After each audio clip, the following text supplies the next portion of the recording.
श्री स्वामी समर्थ. स्वामी महाराज तुमच्या सर्व चांगल्या इच्छा पूर्ण करो ही स्वामींच्या चरणी प्रार्थना करते आणि आजच्या या नवीन व्हिडिओला सुरुवात करते. तुमच्याही देवघरातील दिव्याची वात पूर्णपणे जळून संपते का? जर असं घडत असेल तर हे केवळ योगायोग समजू नका. शास्त्रानुसार आणि अध्यात्माच्या दृष्टीने याचा तुमच्या आयुष्यावर आणि घराच्या ऊर्जेवर काय परिणाम होतो, शुभ की अशुभ, आजच्या व्हिडिओमध्ये आपण हेच गुपित उलगडणार आहोत. त्यामुळे व्हिडिओ हा शेवटपर्यंत नक्की पहा. जर तुम्ही चॅनलवरती नवीन असाल तर चॅनलला सबस्क्राईब करा आणि असेच माहितीपूर्ण नवनवीन व्हिडिओ पाहण्यासाठी बेल आयकॉनलाही प्रेस करा, म्हणजे माझ्या सर्व नवीन व्हिडिओंचं नोटिफिकेशन तुम्हाला मिळेल आणि तुम्ही एक पण व्हिडिओ मिस करणार नाही. त्याचबरोबर कमेंटमध्ये जय माता लक्ष्मी लिहायला अजिबात विसरू नका, जेणेकरून माता लक्ष्मीची तुमच्या कुटुंबावर, मुलांवर अगदी भरभरून अशी कृपा होईल. भारतीय संस्कृतीत दिवा लावणे हे केवळ परंपरेचा भाग नसून त्यामागे खोल शास्त्रीय आणि आध्यात्मिक कारणे आहेत. दिवा हा अंधारातून प्रकाशाकडे जाण्याचे प्रतीक आहे. दिवा म्हणजे केवळ उजेड नाही, तर तो आपल्या घरातील नकारात्मकता नष्ट करणारा स्तोत्र आहे. जसा दिवा अंधार दूर करतो तसा तो आपल्या मनातील अज्ञान आणि वाईट विचार दूर करतो. शुद्ध तुपाचा किंवा तेलाचा दिवा लावल्याने घरात सात्विक लहरी निर्माण होतात. रोज सकाळी आणि संध्याकाळी दिवा लावल्याने घरातील वास्तुदोष कमी होण्यास मदत होते. आपल्या शरीरात जसा आत्मा असतो तसाच घराचा आत्मा म्हणजे देवघर असतो. देवाकडे प्रार्थना करताना आपले मन इकडे तिकडे भटकू नये म्हणून दिव्याच्या ज्योतीकडे पाहून ध्यान करणे फायदेशीर ठरते. दिव्याच्या ज्योतीमुळे वातावरणातील सूक्ष्म जंतू नष्ट होतात आणि प्राणवायूची शुद्धी होते. ज्या घरात सांजवात केली जाते तिथे माता लक्ष्मीचा कायम वास असतो असे मानले जाते.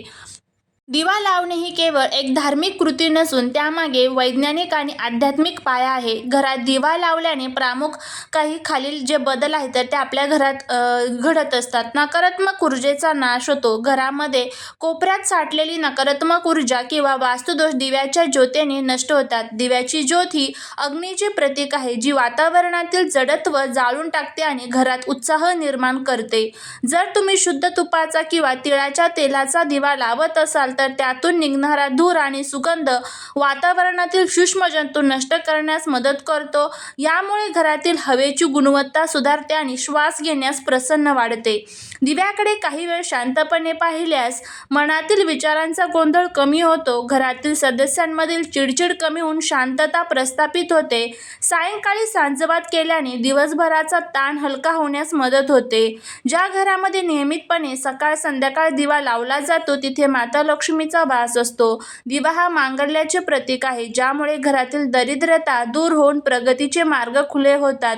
दिवा लावल्यामुळे घराभोवती एक संरक्षक कवच निर्माण होते. यामुळे घरातील लोकांमध्ये आपुलकी वाढते आणि वादाचे प्रसंग कमी होतात. दिव्याच्या प्रकाशाने घरामध्ये सत्वगुण वाढतो, जो आरोग्यासाठी आणि बुद्धीसाठी उत्तम मानला जातो. दिवा लावताना तो नेहमी ईशान्य कोपऱ्यात किंवा देवाजवळ ठेवावा आणि शक्य असल्यास त्याचे तोंड पूर्वेकडे आणि उत्तरेकडे असणे आवश्यक असते. दिवा लावणे ही अत्यंत पवित्र कृती असल्याने शास्त्रानुसार तिचे काही नियम सांगण्यात आलेले आहे. दिवा लावताना वात कशी असावी यावर त्यातून मिळणारी ऊर्जा अवलंबून असते. वातीचे अनेक प्रकार आहेत, त्यामध्ये फुलवात, लांब वात असते. फुलवात सहसा तुपाच्या दिव्यासाठी फुलवात वापरली जाते. ही वात वरच्या दिशेने असते, जी प्रगतीचे प्रतीक असते. लांब वात जी असते तर ती तेलाच्या दिव्यासाठी लांब वात वापरली जाते. लांब वात लावताना ती देवांकडे तोंड करून किंवा पूर्वेकडे असावी. वात नेहमी स्वच्छ कापसाची असावी. आधीच्या दिवशीची अर्धवट जळालेली वात पुन्हा पेटवू नये, ती काढून नवीन वात घालावी. अनेक शास्त्रानुसार दिव्यात दोन वाती एकत्र करून एक वात तयार करणे शुभ मानले जाते. याला जोडवात म्हणतात. दिवा चालू असताना हाताने वात सरकवू नये, त्यासाठी एखादी काडी किंवा समईचा छोटी काडीचा वापर करावा. आरोग्यासाठी आणि आयुष्यासाठी वाढवण्यासाठी दिव्याचे तोंड हे पूर्वेकडे ठेवावे. धनप्राप्ती आणि यशाच्या साठी दिव्याचे तोंड उत्तरेकडे ठेवावे. दिवा थेट जमिनीवर कधीही ठेवू नये. दिव्याच्या खाली अक्षदा, फुलांच्या पाकळ्या किंवा एखादी छोटीशी डिश ठेवावी. एकाच दिव्यात तेल आणि तूप कधीही एकत्र करू नये. तुपाचा दिवा देवाच्या उजव्या बाजूला आणि तेलाचा दिवा देवांच्या डाव्या बाजूला ठेवावा. जर तुम्ही अखंड दिवा लावत असाल तर तो विझणार नाही याची काळजी घ्यावी. दिवा विझणे अशुभ मानले जाते. अशा वेळी देवांची क्षमा मागून तो पुन्हा प्रज्वलित करावा.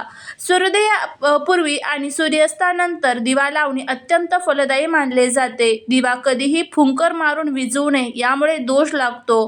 कधीही तडा गेलेला किंवा फुटलेला भग्न दिवा वापरू नये.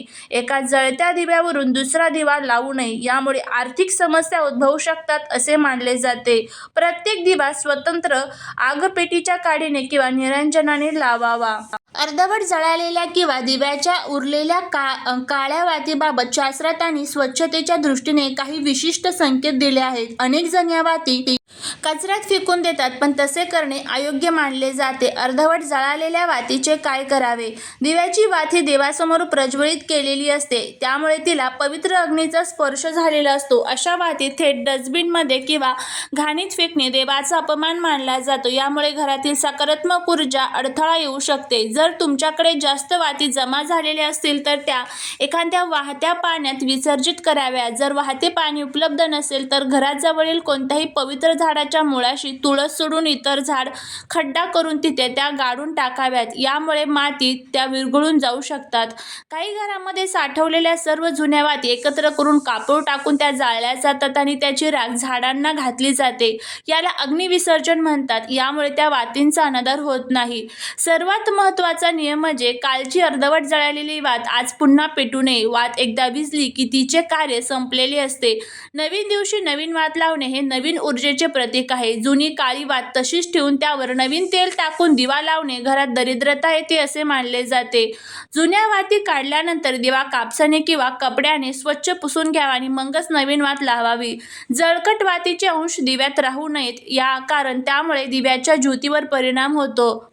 ज्याप्रमाणे आपण शिळे अन्न देवाला नैवेद्य म्हणून दाखवत नाही, त्याचप्रमाणे शिळी किंवा अर्धवट जळालेली वात देवांच्या प्रकाशासाठी वापरू नये. नवीन वात म्हणजे नवीन आशा, नवीन उत्साह असतो. आता वळूया आपल्या मुख्य प्रश्नाकडे. जर वात पूर्ण जळाली तर काय होते? अनेक वेळा वात थोडी उरते किंवा फुलवात पूर्ण जळत नाही. पण जर तुमच्या दिव्याची वात कापूसही न उरता पूर्णपणे जळून खाक होत असेल तर त्याचे संकेत खालीलप्रमाणे असतात. याचे पहिले लक्षण म्हणजे तुम्ही जे काम हातात घेतले आहे ते पूर्णत्वास जाणार आहे. वात पूर्ण जळणे हे पूर्णत्वाचे प्रतीक असते. देवाने तुमची प्रार्थना किंवा तुमची केलेली सेवा पूर्णपणे स्वीकारलेली आहे असा याचा आध्यात्मिक अर्थ असतो. तुमच्या घरातील किंवा तुमच्यावरील जी काही इडापिडा किंवा संकटे होती ती त्या ज्योतीसोबत जळून भस्म झालेली आहेत. काही मान्यतेनुसार वात पूर्ण जळणे हे पितरांच्या आशीर्वादाचे लक्षण मानले जाते. जेव्हा दिव्यातील तेल किंवा तुपाचा प्रमाण आणि वातीची जाडी यांचा अचूक ताळमेळ बसतो तेव्हा वात पूर्ण जळते. पण जेव्हा हे वारंवार घडतं तेव्हा त्यामागे काही सूक्ष्म ऊर्जा कार्यरत असतात. तेल किंवा तूप अतिशय शुद्ध असले तर ते वातीला शेवटपर्यंत इंधन पुरवते. जेव्हा घरातील वातावरण प्रसन्न आणि खेळते असते तेव्हा अग्नीला योग्य प्रमाणात ऑक्सिजन मिळतो, ज्यामुळे ज्योत शांत आणि स्थिर राहून वात पूर्ण जळत असते. वात पूर्ण जळणे याचा अर्थ की तुमच्या आयुष्यातील एखादे मोठे संकट किंवा अडथळा आता पूर्णपणे संपला आहे, ज्यामुळे अग्निवातीला जळून तिचे अस्तित्व संपवते. त्याचप्रमाणे तुमच्या आयुष्यातील नकारात्मकता समूळ नष्ट झाली आहे. असे मानले जाते की जेव्हा आपण देवासमोर दिवा लावतो तेव्हा आपली श्रद्धा त्या वातीद्वारे प्रकट होत असते. तर वात पूर्ण जळाली तर याचा अर्थ की तुमची सेवा देवाने पूर्णत्वास स्वीकारली आहे. तुमच्या प्रार्थनेत कोणतीही उणीव राहिली नाही आणि तुम्हाला याचे फळ लवकरच मिळणार आहे. जर तुम्ही एखादी विशिष्ट इच्छा मनात धरून दिवा लावला असेल आणि त्या दिवशी वात पूर्ण जळाली, केवळ राख उरली असेल तर काम सिद्धीला जाणार आहे असे लक्षण असते.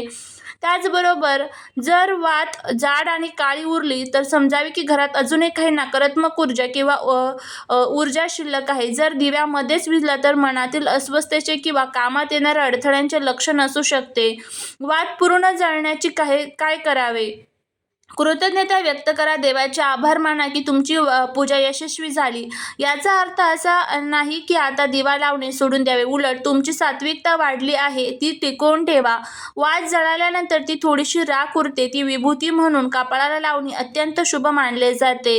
तुमच्याही घरात जर असं घडत असेल तर तुम्ही खूप नशीबवान आहात, कारण साक्षात ईश्वर तुमच्याकडे लक्ष देत आहे आणि तुमच्या कष्टाचं फळ लवकरच तुम्हाला मिळणार आहे. त्यामुळे या सर्व गोष्टी गोष्टींकडे आपल्याला जी काळजी आहे तर ती घ्यायची आहे.